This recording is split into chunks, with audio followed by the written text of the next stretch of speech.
শিল্পী সমিতির নির্বাচিত কমিটি থেকে অভিনেত্রী সুচরিতা ও চিত্রনায়ক রুবেলের সদস্যপদ বাতিল করা হয়েছে। সেই সাথে চিত্রনায়ক জায়েদ খানের সদস্যপদ স্থগিত হতে যাচ্ছে আগামী রবিবার। সমিতির একজন কার্যনির্বাহী সদস্য বিষয়টি নিশ্চিত করেছেন।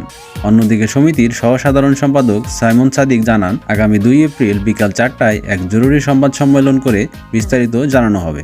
এদিকে সদস্যপদ বাতিল প্রক্রিয়ার পূর্বে জায়েদ খানকে কারণ দর্শানোর নোটিশ দেওয়া হয়। ওই নোটিশে জায়েদ খানকে নিপুণ সম্পর্কে ইউটিউবে মানহানিকর বক্তব্য দেওয়ার কারণ দর্শাতে বলা হয়েছে। এতে সাধারণ সম্পাদক হিসেবে স্বাক্ষর করেছেন নিপুণ। এ বিষয়ে জায়েদ খান বলে চেষ্টা করছে, আমি যখন মুম্বাইয়ে তখন আমার বাসার ঠিকানায় চিঠি পাঠানো হয়। 2 দিন আগে বাসার দারোয়ান আমাকে চিঠিটি দিয়েছে। এদিকে শিল্পী সমিতি থেকে প্রাপ্ত এক চিঠিতে দেখা যায়, কার্যনির্বাহী কমিটির পরপর 3 মিটিংয়ে অংশগ্রহণ করেননি এবং সমিতির উন্নয়নমূলক কোনো কাজেও দেখা যায়নি সুচরিতা ও রুবেলকে। পরপর তাদের নোটিশ দেওয়া হলেও কোনো সাড়া দেননি তারা।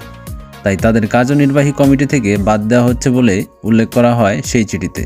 এই চিঠিতেও সমিতির সাধারণ সম্পাদক হিসেবে নিপুণ আক্তারের সই ছিল।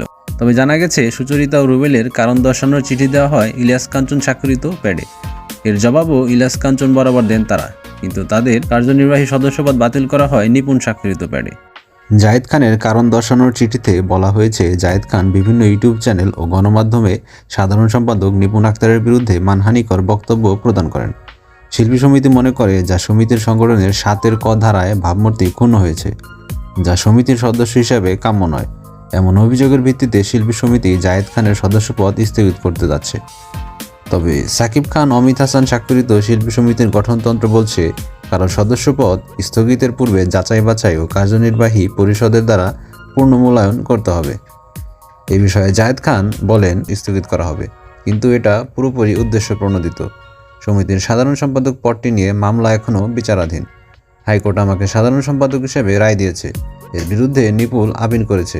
যে আপিলটি গ্রহণ করে শুনানির জন্য রাখা হয়েছে, সেই বিচারাধীন পদ নিয়ে নিজেকে কিভাবে সাধারণ সম্পাদক দাবি করে তিনি আমাকে কারণ দর্শানোর নোটিশ দেন। জায়েদ খান দাবি করেন, জোর করে সাধারণ সম্পাদকের দায়িত্ব নেওয়া নিপুণের গঠনমূলক সমালোচনা করেছে বলেই তিনি আমার সদস্যপদ বাতিলের পায়তারা করছে। এই বিষয়ে নিপুণ ও সাইমন সাদিক আগামী রবিবারের সভায় বিস্তারিত জানাবেন বলে জানা গেছে।